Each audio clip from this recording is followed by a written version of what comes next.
বর্তমান সময়ে বয়কট একটি বহুল আলোচিত বিষয় হয়ে উঠেছে। পৃথিবীতে ঘটতে থাকা নানা অন্যায় অনাচারের প্রতিবাদস্বরূপ আমাদেরকে নির্ধারিত কিছু পণ্যকে বয়কট করতে উৎসাহিত করা হচ্ছে। কিন্তু সেই সাথে এমন অনেকেই রয়েছেন যারা বয়কটের কার্যকারিতা সম্পর্কে সন্দিহান। কেউ কেউ প্রশ্ন করে বসেন, বয়কট করে কি আদৌ কোনো লাভ আছে? লাভ লসের এই বস্তুবাদমুখী সময় বসবাস করে এমন প্রশ্নের সম্মুখীন হওয়াটা অস্বাভাবিক নয়। তবে যে প্রশ্নটি সবার আগেই করা উচিত তা হল, বয়কট করার মূল লক্ষ্য কী? একজন মুমিন ব্যক্তির জন্য যে কোনো কাজ অর্থপূর্ণ হয়ে ওঠে যখন তা আল্লাহর সন্তুষ্টি লাভের জন্য করা হয়ে থাকে। যখন আমরা কোনো পণ্যকে বয়কট করি, আমরা আমাদের ফ্রিডম অফ চয়েস ব্যবহার করে আমাদের ক্রয় ক্ষমতা কাজে লাগিয়ে নির্দিষ্ট কিছু পণ্যের নির্মাতাদের একটি বার্তা পাঠাই, আপনাদের নীতিমালাকে আমরা প্রত্যাখ্যান করলাম। এই বার্তাটি পাঠানোর সময় আমাদেরকে নিজেদের অত্যন্ত ক্ষুদ্র মনে হতে পারে কোনো এক বৃহৎ ভয়ঙ্কর দানবের সামনে দাঁড়িয়ে যেন এক পিঁপড়া হুমকি দেওয়ার চেষ্টা করছে। নিজের সামান্য ক্রয় ক্ষমতার দিকে তাকিয়ে মনে হতে পারে, আমার এই একা সিদ্ধান্তে কার কি যায় আসে? এতে কি আদৌ কোনো পরিবর্তন ঘটবে? এবং এখানেই আমরা শয়তানের ধোঁকার কবলে পড়ি।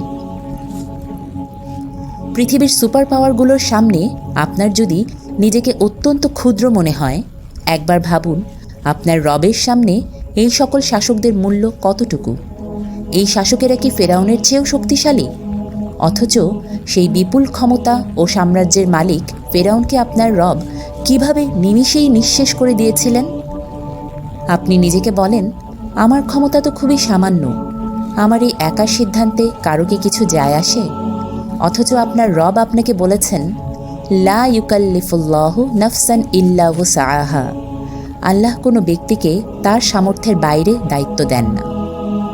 আপনার পরীক্ষা এটা না যে আপনি কত কোটি টাকার বাজার করেন, অথবা আপনি একাই আর্থসামাজিক পরিবর্তন ঘটিয়ে দিচ্ছেন কিনা। বরং আপনার পরীক্ষা হলো, আপনাকে আল্লাহ যেটুকু সামর্থ্য দিয়েছেন সেই সামর্থ্যকে আপনি কিভাবে কাজে লাগাচ্ছেন। আল্লাহর দেয়া অর্থ সম্পদ আপনি কিভাবে ব্যয় করছেন।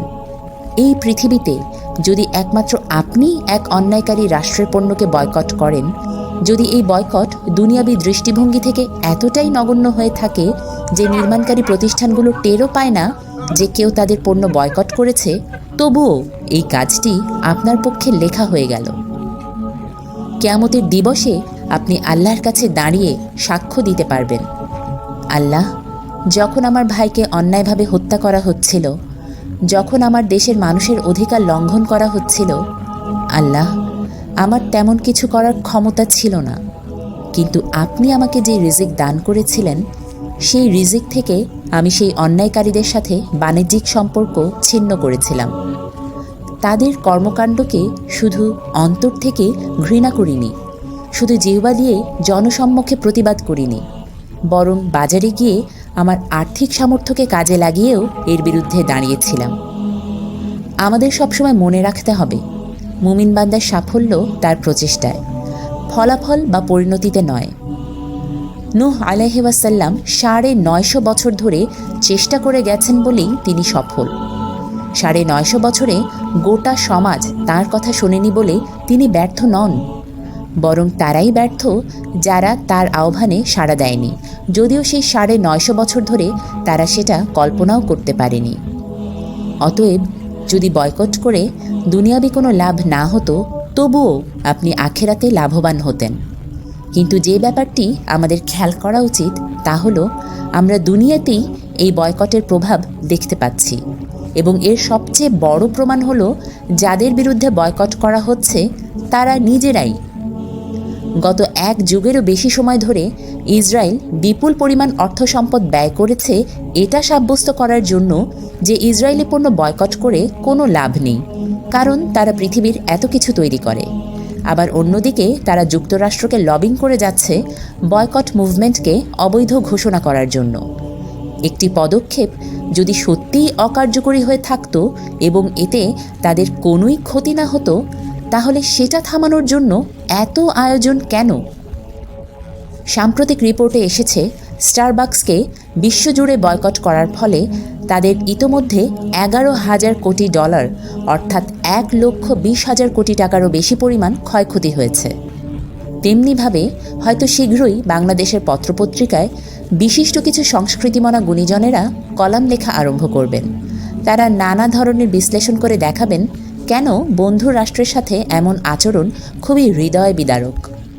মসজিদ ভেঙে মন্দির নির্মাণ করা হয়েছে, এটা তেমন বড় ঘটনা নয়, কিন্তু আপনি লাক্স সাবান না কিনে দেশি সাবান কেনা আরম্ভ করে দিয়েছেন, এটা তাদের ভাবিয়ে তোলে।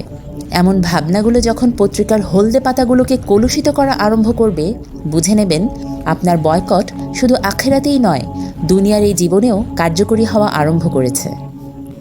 কিন্তু একটি প্রশ্ন আমাদের মনে আসাটা খুবই স্বাভাবিক, একজন মানুষের পক্ষে কতটুকু বয়কট করা সম্ভব? পৃথিবীতে তো অন্যায় অনাচারের অভাব নেই, সব অন্যায়কারী রাষ্ট্রকে তো বয়কট করা সম্ভব নয়। এটা অবশ্যই একটি বাস্তবতা এবং এ কারণেই বয়কট করার একমাত্র কার্যকারী উপায় হল টার্গেটেড বয়কট, BDS মুভমেন্ট, যা কিনা আমাদের ফিলিস্তিনি ভাই বোনদের একটি উদ্যোগ এই ব্যাপারটি পরিষ্কার করে বলে দিয়েছে। এই মুভমেন্টে কৌশলগতভাবে বাছাইকৃত কিছু কোম্পানিকে বয়কট করার আহ্বান জানানো হয়, যেন বয়কটটি দীর্ঘমেয়াদী হয় এবং মানুষের জন্য তা চালিয়ে যাওয়া দুর্বহ না হয়ে ওঠে। এতে হাতে গোনা এমন কিছু কোম্পানিকে বাছাই করা হয় যাদের পণ্যের বিকল্প রয়েছে, অথচ যাদেরকে আর্থিকভাবে ক্ষতিগ্রস্ত করা গেলে তা ইসরায়েলি রাষ্ট্রের জন্য একটি বড় ক্ষতির কারণ হয়ে দাঁড়াবে, এবং তাই টার্গেটেড বয়কট বা বাছাইকৃত বয়কট করাটা অত্যন্ত জরুরি। আমাদের উচিত যে কোনো পরিস্থিতিতে সর্বোচ্চ 5 থেকে 10টা মূল নির্মাতাকে টার্গেট করা, যাদের পণ্য কেনা থেকে আমরা বিরত থাকতে পারবো। এইগুলোর বাইরের কোনো পণ্যকে বর্জন করা সম্ভব হলে করব, না হলে করব না। এ নিয়ে যেন আমরা বিচলিত না হয়ে পড়ি। মনে রাখতে হবে, বয়কটকে অকার্যকরী করার একটি উপায় হলো বয়কটের পরিধিকে এত বড় করে ফেলা যে অবশেষে বয়কট ধরে রাখাই দুঃসাধ্য হয়ে পড়ে।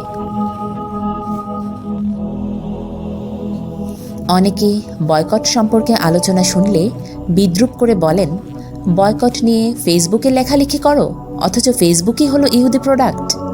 প্রথমত ভাইয়েরা, যারা বয়কট করতে চাচ্ছেন তারা একটি মহৎ উদ্দেশ্যে নির্যাতনের বিপরীতে দাঁড়ানোর চেষ্টা করছেন। তাদের নিয়ে বিদ্রূপ করা, ঠাট্টা করা একজন মুমিনের কাজ হতে পারে না, বরং এ নিয়ে গঠনমূলক আলোচনাই কাম্য। দ্বিতীয়ত, এই যুক্তিগুলো আসলে অত্যন্ত দুর্বল এ কারণেই যে বয়কট করাই হয়ে থাকে কৌশলগতভাবে।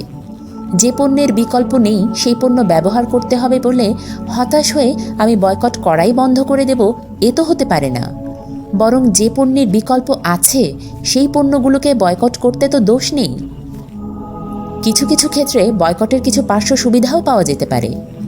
আপনি যখন অন্যায়কারী কোনো রাষ্ট্রের পণ্যকে বয়কট করবেন, হয়তো আপনার দেশ থেকেই কোনো বিকল্প পণ্য তৈরি হবে। হ্যাঁ, এটা সত্যি যে হয়তো অনেক অসাধু ব্যবসায়ী থাকবে যারা এই পরিস্থিতিতে অন্যায় কাজ করবে, মানুষকে ঠকানোর চেষ্টা করবে। কিন্তু ইনশাআল্লাহ এমন অনেকে বের হয়ে আসবেন যারা আল্লাহকে সন্তুষ্ট করার লক্ষ্যে ন্যায়পরায়ণতা অবলম্বন করে উদ্ভাবনী কিছু উদ্যোগ নিতে সক্ষম হবেন। তাছাড়া এটা পারিবারিকভাবেও কল্যাণ নিয়ে আসতে পারে। একজন মানুষ একা কোনো কিছু বয়কট করার চেয়ে সপরিবারে বয়কটে অংশগ্রহণ করলে এর প্রভাব হবে আরও অনেক বেশি শক্তিশালী। এই সুযোগে আপনি আপনার পরিবার পরিজনদের সাথে গঠনমূলক আলোচনাও করতে পারেন। আপনার স্ত্রী ও সন্তানদের বোঝাতে পারেন, একজন মুমিন বান্দা হিসেবে আমরা কেন বয়কটকে প্রতিবাদের একটি মাধ্যম হিসেবে বেছে নিচ্ছি। সবাই নিউজফিডে ফিলিস্তিনি ভাই বোনদের লাশ দেখে দীর্ঘশ্বাস ফেলতে পারে, একটু চোখের পানি ফেলতে পারে আর বলতে পারে, আর কতদিন চলবে এসব মারামারি কাটাকাটি। কিন্তু যখন কাউকে খানিকটা অসুবিধার সম্মুখীন হতে হয়, হয়তো আপনি একটা সাবান ব্যবহার করতেন যা মানে খুব ভালো ছিল, কিন্তু এখন কিছুটা সাধারণ সাবান ব্যবহার করতে হবে। হয়তো বাসার ছোট বাচ্চারা কোক পেপসি খেত, তার জায়গায় যেটা খেতে হচ্ছে সেটার স্বাদ তেমন একটা ভালো না। নির্যাতিত ভাইয়ের পাশে দাঁড়ানোর জন্য আমরা কি এই ছোট ছোট অসুবিধাগুলো মেনে নেওয়ার জন্য প্রস্তুত, নাকি আমাদের প্রতিক্রিয়া শুধু দীর্ঘশ্বাস ফেলাতেই সীমাবদ্ধ? সবশেষে এটা শুধু লাভ লসের বিষয় না, বরং সম্মানেরও বিষয়। আমার ভাইকে অন্যায়ভাবে হত্যা করা হচ্ছে। শত শত বছর পুরনো মসজিদ ভেঙে মন্দির নির্মাণ করা হয়েছে। আমার দেশের কোটি কোটি মানুষের নাগরিক অধিকার লঙ্ঘন করা হয়েছে। আমি কি এর প্রতিবাদে গুটি কয়েক পণ্য ক্রয় করা থেকে বিরত থাকতে পারি না? বস্তুবাদী এই পৃথিবীতে বসবাস করতে করতে আমাদের ক্ষুধা কি এতটাই পশুর ন্যায় হয়ে গিয়েছে যে যখন ক্ষুধা পায় যেভাবে পারি সে ক্ষুধা মেটাতেই হয়? এখানে কি কোনো বাছবিচারের সুযোগ নেই? আল্লাহ যেন আমাদেরকে অন্যায়ের বিরুদ্ধে দাঁড়ানোর শক্তি দান করেন এবং এ সকল পদক্ষেপকে ইবাদত হিসেবে কবুল করেন।